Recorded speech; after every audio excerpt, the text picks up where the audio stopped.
오늘은 주기도문의 마지막 청원입니다. 다만 우리를 악에서 구하시옵소서. 지난 시간에 예수님께서는 우리를 시험에 들지 말게 해달라고 그렇게 기도하라고 말씀하셨고요. 오늘 주기도문의 마지막 기도는 그 연장선에서 우리를 악에서 구해 주시옵소서 그렇게 기도하라고 말씀하십니다. 우리가 이 기도를 듣게 되면 예수님께서 십자가를 지시기 전에 제자들을 위한 그 기도가 생각이 납니다. 목도 시간에 읽어드린 것처럼 내가 이들을 세상에서 데려가기 위함이 아니라 하나님 그들을 악에 빠지지 않게 보존하여 주시옵소서.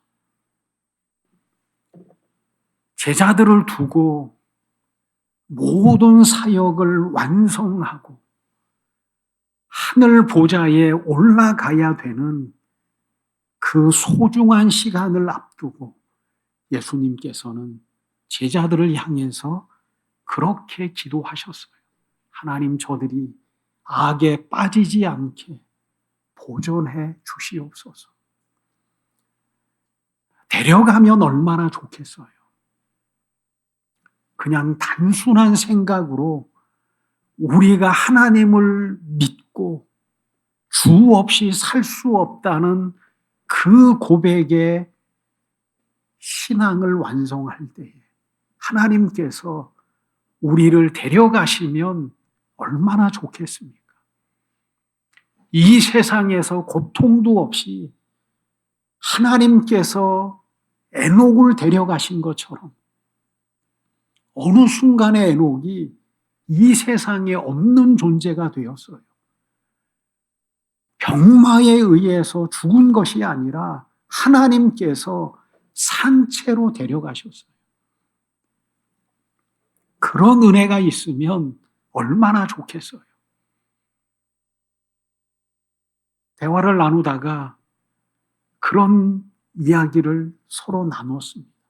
목회자가 단에서 하나님의 말씀을 증거하다가 하나님 안에 부르심을 입는 것만큼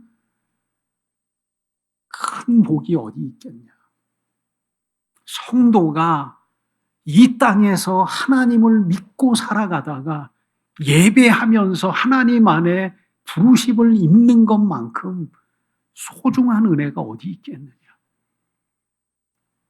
우리가 하나님을 믿는 순간에 우리를 하나님께서 데려가시면 아무런 신앙의 고민도 갈등도 힘듦도 없겠지만 제자들도 마찬가지고 우리도 마찬가지입니다.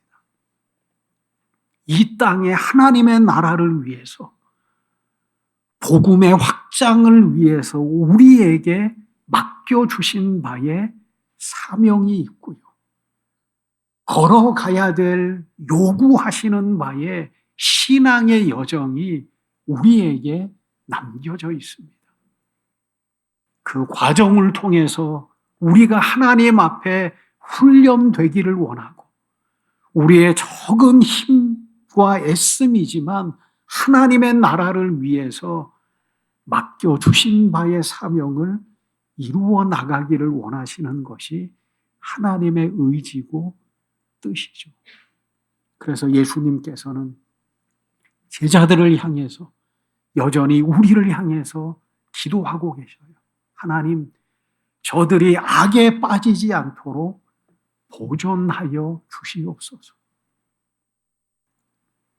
악이라고 하는 것은요, 죄죠, 악이죠. 하나님 앞에 떠난 하나님의 창조의 목적 안에 살아가지 못하는 모든 삶의 모습이 악입니다. 선이라고 하는 것은 뭐예요? 선이 있기 때문에 악을 분별할 수 있는 거예요. 선이라고 하는 것은 태초의 모든 것은 하나님의 창조의 질서 안에 조화로움을 이루어 나갔다 말씀드렸어요. 하나님의 목적 안에 살아갈 때가 선이에요. 우리가 하나님 안에 뜻 안에 살아나갈 때가 선한 삶이고요. 창조의 의지를 따라서 우리가 그렇게 존재할 때에 우리는 선한 자가 될 수 있는 거죠. 이 세상에는 악함이 있어요. 우리의 마음 속에도, 타락한 인간의 마음 속에도 죄악된 본성이 존재하고 있고요. 이 세상도 부패하였어요.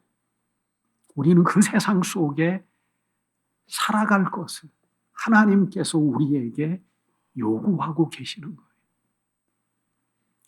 데려가면 좋은데, 악을 지금이라도 없애주시면 좋은데, 우리는 세상의 그 부패가 만연한 세상 속에 우리의 그 마음 속에도 온갖 죄악이 담겨져 있는 타락의 본성을 갖고 있는 우리의 삶 속에 하나님께서는, 예수님께서는 말씀하고 계시는 거예요. 하나님 앞에 기도하라. 너희가 악에 빠지지 않고 그 안에 구원함에 이르도록 하나님 앞에 기도하라. 악에 빠지지 않는 삶이 쉽지 않는 삶이기 때문에 우리의 마음속에도 그렇잖아요. 정말 큰 전쟁터는 우리 마음이에요. 한 임금이 신하 2명을 불러서 명령을 내렸어요. 한 신하에게는 너는 세상을 돌아다니면서 가장 악한 것을 이 상자에 담아와라. 또 한 사람에게는 너는 세상을 다니면서 가장 선한 것을 이 상자에 담아와라. 신하 2명이 세상을 다니면서 하나씩 다 담아왔어요. 뭘 담아왔을까요? 인간의 혀를 담아왔어요. 세상에서 가장 악한 것도 인간의 혀고, 세상에서 가장 선한 것도 인간의 혀예요. 말이라고 하는 것은 사람의 마음을 통해서 생각이 인간의 말로 표현되잖아요. 그러니까 성경의 말씀과 같이 가장 부패한 것이 인간의 마음이고요. 인간의 마음 속에는 양면성이 있어요. 선을 행하고자 하는 마음이 있고, 그 마음 속에는 또한 악을 쫓아 살려고 하는 마음이 있어요. 우리는 그것을 인정해요. 사도 바울도 그렇게 고백하잖아요. 그게 진솔한 고백이라고 저는 믿습니다. 하나님, 내가 선을 행하고 있는데 원치 않는 악을 또 행하고 있습니다. 선을 행하고자 원하는 내 마음 속에 또한 악을 행하고 있는 내 심령의 마음을 내가 봅니다. 그게 믿음 가진 자의 이 땅의 갈등이에요. 아직은 불완전하고 아직은 온전한 성화를 이루어 나가지 못한 이 땅 광야에 살아가고 있는 믿음의 사람들의 갈등이고 고민이고 고백이에요. 내가 하나님의 뜻을 좇아 살아나가려고 하고 하나님의 원하심의 말씀을 따라서 살아나가려고 하고 진리의 은혜를 좇아 살아나가려고 하는 내 마음 속에 어느 순간에 악이 있습니다. 죄가 있습니다. 그 갈등 속에 우리는 예수 그리스도의 기도의 가르침처럼 하나님을 의지하고 살아가는 거예요. 하나님, 나는 연약합니다.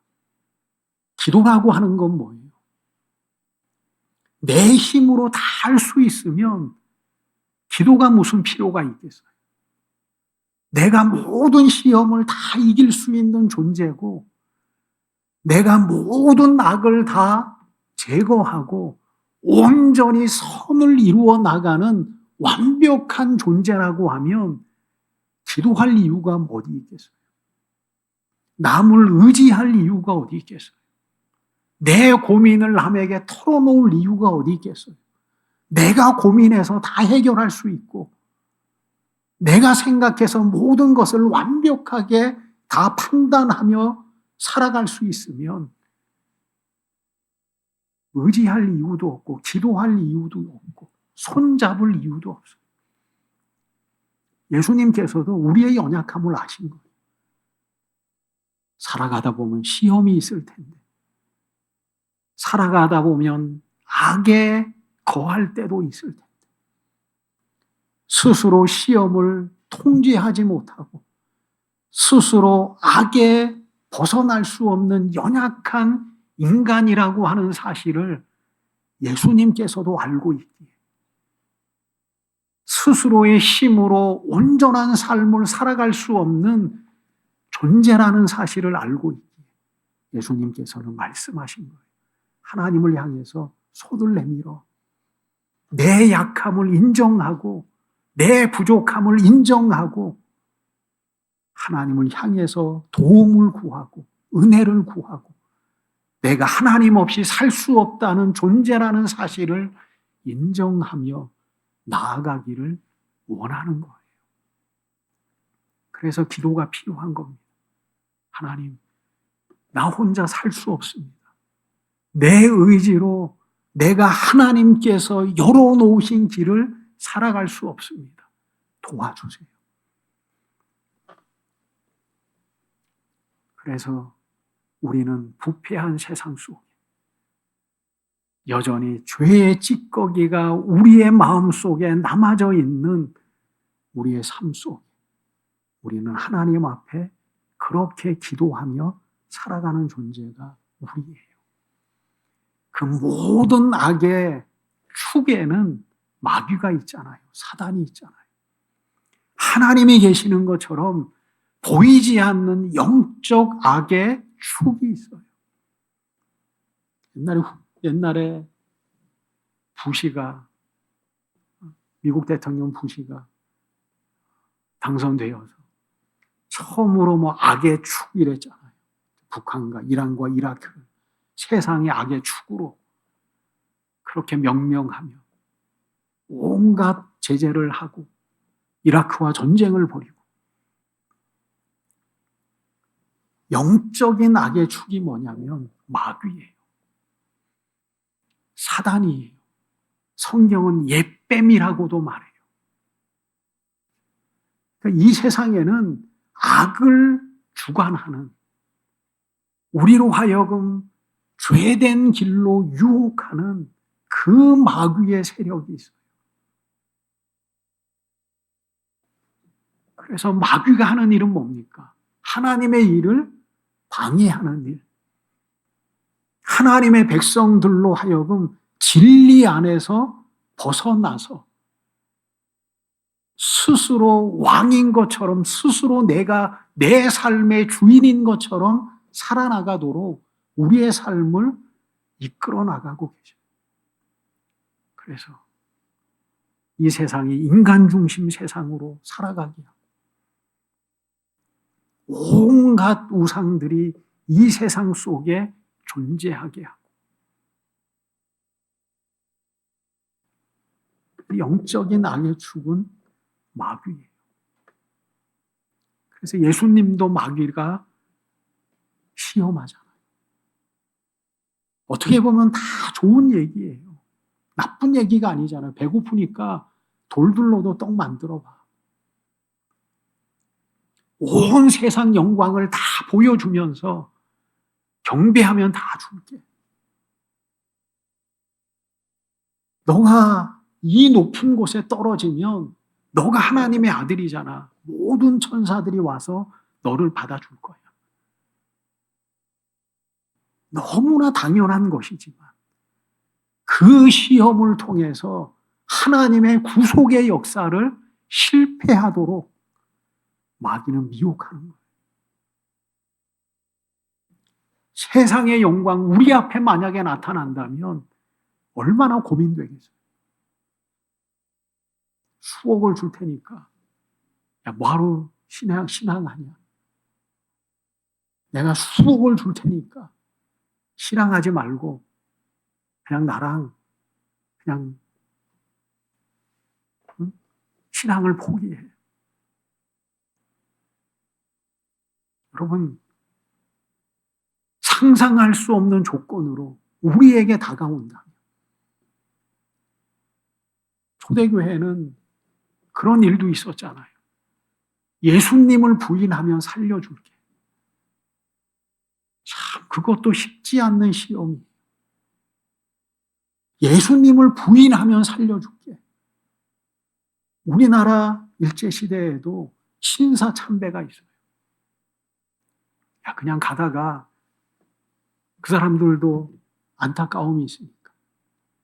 그냥 지나가다가 신사 보면서 한번 그냥 고개 끄덕여. 그러면 살려줄게. 야, 그 상황에 내가 놓여져 있다면.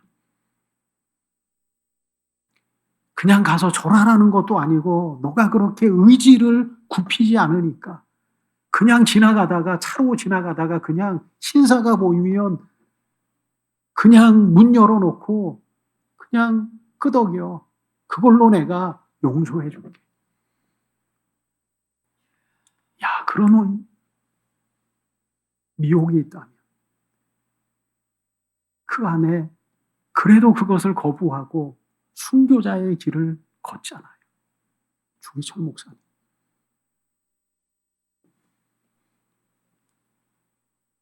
그러니까 마귀의 하는 일은 뭐냐면 하나님을 대적할 만한 존재도 아니에요. 하나님의 허락하심 속에 주어진 기한 속에 역사하는 거예요. 마귀가 힘이 있어서 하나님과 맞짱 뜰 만한 존재가 아니에요. 마귀도 피조물에 불과한 거예요. 타락한 세상 속에 하나님께서 마귀가 해야 될 일이 있어요. 악한 자로서 해야 될 일이 있어요. 그 해야 될 일이 뭐냐면 세상을 미혹하는 일. 모든 게 그렇잖아요. 양면성이 있어요. 마귀의 시험을 통해서 하나님께서는 하나님의 백성들의 알곡을 구별해내시는 거예요. 그래서 요한계시록에도 늘 말씀드리지만 마귀가 옛뱀이요 사단이요 마귀가 하나님의 백성들과 더불어서 싸우기 위해 해변 모래 위에 서 있다. 그러니까 그거예요. 어떻게 하면 하나님의 백성들로 하여금 악의 길로 걸어가게 할까?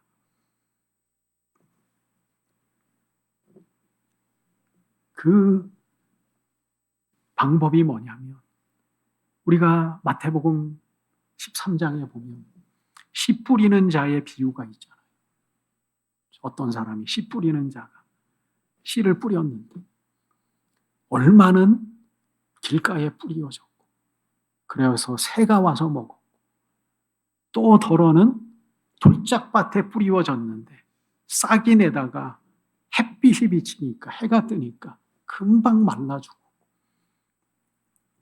또 덜어는 가시떨기에 뿌려졌는데 가시 기운으로 인해서 결실하지 못하였고 또 덜어는 좋은 땅에 뿌려졌는데 30배, 60배, 100배의 결실을 이루었다. 예수님께서 비유로 말씀하시잖아요. 그러면서 그것을 해석해 주셨어요. 밭은 우리의 마음이고 씨는 천국 말씀이고 새는 악한 자다, 마귀다. 그렇게 말씀하셨어요. 지금도 하나님께서는 이 세상에 복음의 천국 말씀을 뿌리고 계셔요. 그 말씀 속에 믿음을 갖고 소망을 갖고 하나님을 예배하며 살아나가는 하나님의 백성들을 모으는 복음의 사역을 여전히 이 세상 속에 나타나고 계셔요. 씨를 뿌리고 계셔요. 중요한 것은 마음이 중요한 거죠.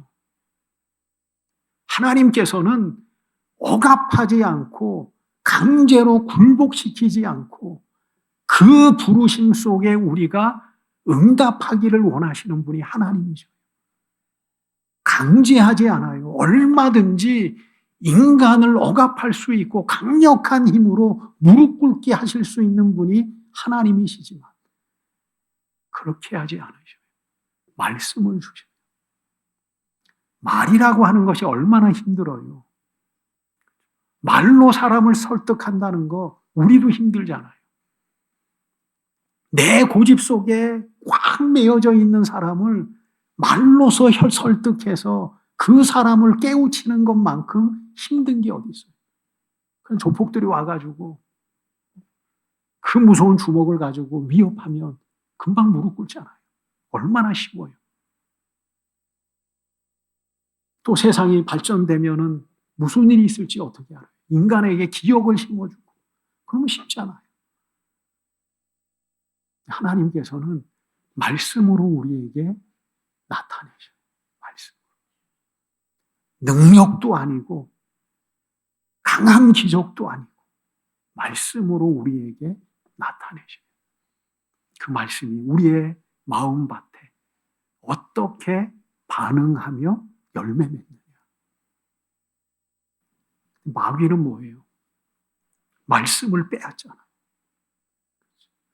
마귀가 하는 일이 그거예요. 말씀을 빼앗아요. 하나님의 백성의 정체성이 뭡니까? 예수님의 말씀과 같이 우리는 떡으로만 사는 사람이 아니라 하나님의 말씀으로도 사는 사람이에요. 그게 하나님을 믿는 백성들의 삶의 정체성이에요. 우리는 떡으로만 사는 게 아닙니다. 우리는 하나님의 말씀으로도 사는 사람입니다. 근데 마귀가 하는 일이 뭐냐면 그 말씀을 빼앗아요.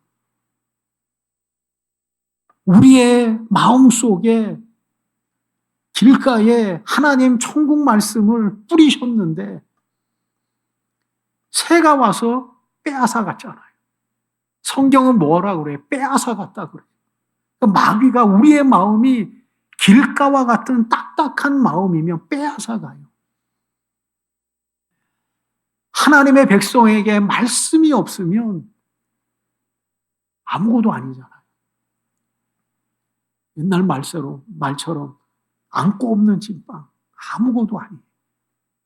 운전하러 딱 섰는데 운전대가 없어요. 그거와도 마찬가지예요. 마귀가 하는 일은 그거예요. 우리의 마음 속에 마음을 빼앗아요. 말씀을 빼앗아요.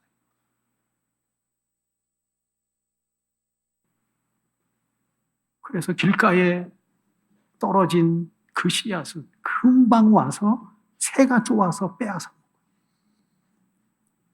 돌짝밭에 뿌리워진 씨앗은요, 처음에는 싹이 나지만 태양의 뜨거운 빛에 결실하지 못하고 말라 죽어요. 말씀이 사라져버려요. 그 뜨거운 태양을 이겨내야 되는데 뿌리가 깊지 못하니까 말씀이 사라져버려요. 가시떨기는 뭡니까? 마귀가 다른 방법이 뭐냐면 그 위에 세상의 염려, 재리의 유혹이라고 하는 가시를 우리의 마음속에 심어놔요.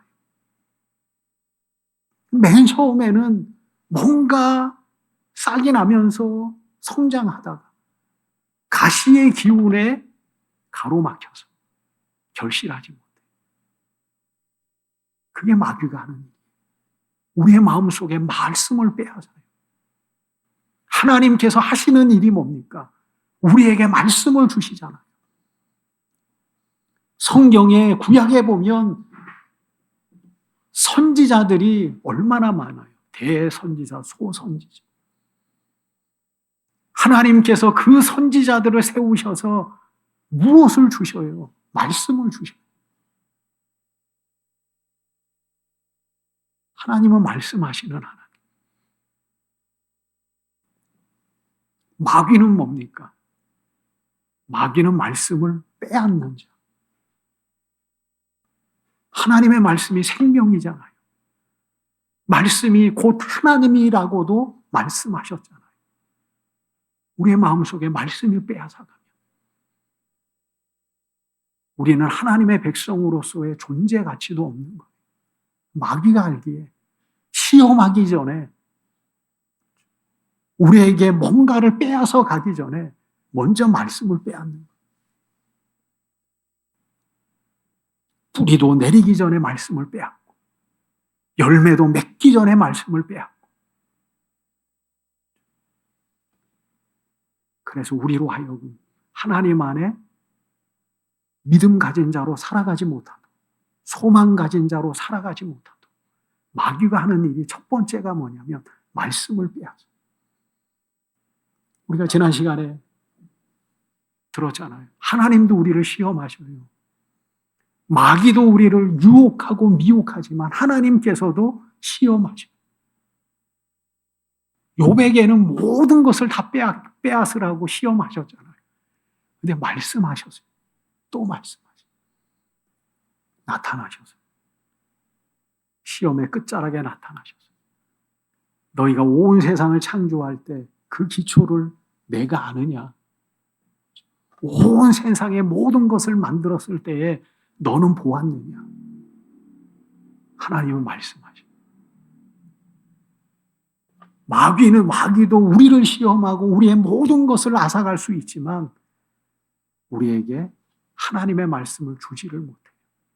빼앗을 뿐이지. 그래서 우리는 우리의 마음속에 말씀의 견고함을 갖고 하나님 안에 살아가야 돼요. 그게 생명이고 그게 하나님 백성의 모습인 거죠. 그래서 언제까지 성경에 보면요, 하나님께서 마귀를 무적행에 던져 잠그는 일들이 있어요.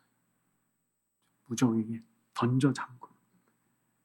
우리 인간의 스스로의 힘에 한계가 있음을 아시기에 죄의 근본되는 악에 축되어지는 그 마귀를 사로잡는 그리고 무적행이라고 하는 옥에 던져 잠그는 그 역사가 있음을 요한계시록은 말씀하고 계십니다. 우리가 아무리 결단하고 우리가 하나님 앞에 다시금 새로워질지라도 악의 축이 존재하는 한은 우리는 또 연약해질 수밖에 없어요. 아담과 하와도요, 악이 뭔지는 알았어요. 죄가 뭔지 알았어요. 왜냐하면 경험하지는 못했지만 죄가 뭔지는 알았어요. 하나님께서 말씀하시잖아요. 이 에덴 동산의 모든 것을 다 먹어도 에덴 동산 중앙에 있는 선악과는 먹지 마. 먹을 때는 정령 죽으리라. 아담과 하와는 그 말씀을 거역하는 것, 하나님께서 말씀하신 선악과를 먹으면 안 된다고 하는 그 말씀을 거역하는 것이 잘못된 삶이라는 것은 알았어요. 관념은 알았지만 경험적으로는 아담은 몰랐을 거예요. 죄가 가져다주는 참혹함, 그리고 하나님과의 분리됨, 하나님이 나타났을 때 어쩔 수 없이 숨을 수밖에 없는 부끄러움, 그거는 몰랐어요. 경험해보지를 못했어요. 선악과를 먹는 순간에 이제는 죄를 경험한 존재로 이 땅에 에덴의 동편에서 살아가는 거예요. 그런데 하나님께서 요한계시록 20장에 보면 뭐라고 말씀하셔요? 천사가 와서 쇠사슬을 가지고 옛뱀, 마귀요, 사단, 용을 잡아서 1000년 동안 결박하게 된다. 이 세상 나라에 악의 축이 되는 나라들이 있잖아요. 그 나라들을 다 쓸어버리면 그래도 평화가 오잖아요. 이 세상을 혼란스럽게 하고 힘으로 이 세상을 패권을 누리고자 하는 사람들을, 나라들을 다 없애버리면 평화가 오듯이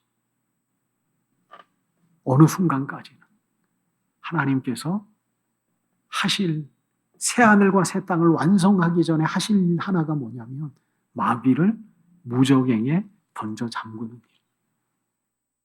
그러면 이 세상에 어둠이 없겠죠. 악함이 없겠죠. 미혹하는 존재가 없겠죠. 우리가 하나님을 의지하며 살아갈 수 있는 그 삶의 터전을 하나님께서 마련하시는 거예요. 그때까지는 우리가 하나님 앞에 기도해야 돼요. 하나님 시험에 들지 말게 하시고 약에서 하나님 우리를 구원해 주셔서 우리가 언제나 말씀을 붙잡고 살아갈 수 있도록 말씀을 빼앗기지 않고 그 말씀이 우리의 삶의 촛대가 되어서 살아갈 수 있도록 하나님 앞에 구하는 삶을 살아가야 돼요. 그리고 중요한 것은 뭡니까? 하나님 앞에 돌아옴이에요. 찬양도 있지만 중요한 것은 하나님 앞에 돌아옴. 우리의 연약함을 인정하고 하나님 앞에 돌아오는 삶. 베드로가 예수님을 3번이나 부인하잖아요. 나중에는 저주하잖아요. 깨달았어요. 야, 예수님이 하신 말씀이 생각났어요. 회개하며 돌아오잖아요. 예수님께서 뭐라고 말씀하셔요? 내 양을 먹이라. 돌아옴이라고 하는 것, 탕자의 비유의 중요한 하이라이트 한 부분이 뭡니까? 탕자가 아버지께 돌아오는 거예요. 삶을 포기하지 않고. 가봤자 뭐해. 구박덩이로 살 텐데. 그냥 내가 여기서 노숙자와 같이 거렁뱅이로 살아가지. 그러면 그 아들은 끝까지 탕자예요. 끝까지 버려둔 자로 살아가요. 내 아버지께 돌아가자. 내가 아버지 집에서 노예로 사는 게 더 낫겠다. 돌아오자. 돌아옴이라고 하는 건 중요한 거예요. 구약의 선지서를 보면 선지자들이 한결같이 말하는 게 뭐예요? 돌아와라.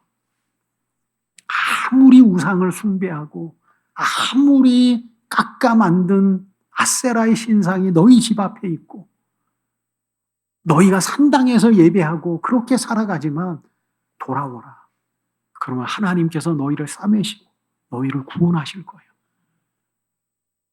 돌아옴이 중요한 거죠. 우리가 이렇게 또 하나님 앞에 돌아왔잖아요. 예배는 돌아옴이에요. 세상 속에 살아가다가 하나님 앞에 돌아옴이에요. 돌아오는 우리의 삶을 외면하지 않잖아요. 그렇죠? 탕자를 보면 아버지가 가서 이 아버지가 하나님의 마음인 줄 알잖아요. 어떻게 살았어? 그러지 않잖아요. 돈 어디 있어? 그러지 않잖아요. 내 꼴이 이게 뭐냐? 그러지 않잖아요. 그 내가 너한테 뭐라고 그랬어? 그러지도 않잖아요. 그냥 안아줘요. 그리고 다 좋은 옷으로 입히고 잔치를 베풀고 그게 쿨하신 하나님이 우리는 그러지 않을 때가 있잖아요. 왜 그랬어? 그러지만 하나님께서는 아무 맛도 하지 않으시고 돌아오는 우리를 그 자체로 인정하시고 살아갈 수 있는 힘을 주시고 오늘도 그래 나 너 알아 그거죠. 내 자녀야 그거죠. 그게 돌아온 자에게 주시는 바의 축복입니다. 언제나 그렇게 우리가 하나님 안에 하루하루 한 주 한 주 한 해 한 해를 살아나가셔서 다 우리가 은혜의 보좌에 다 다다르는 저와 여러분들이 되시기를 축원드립니다.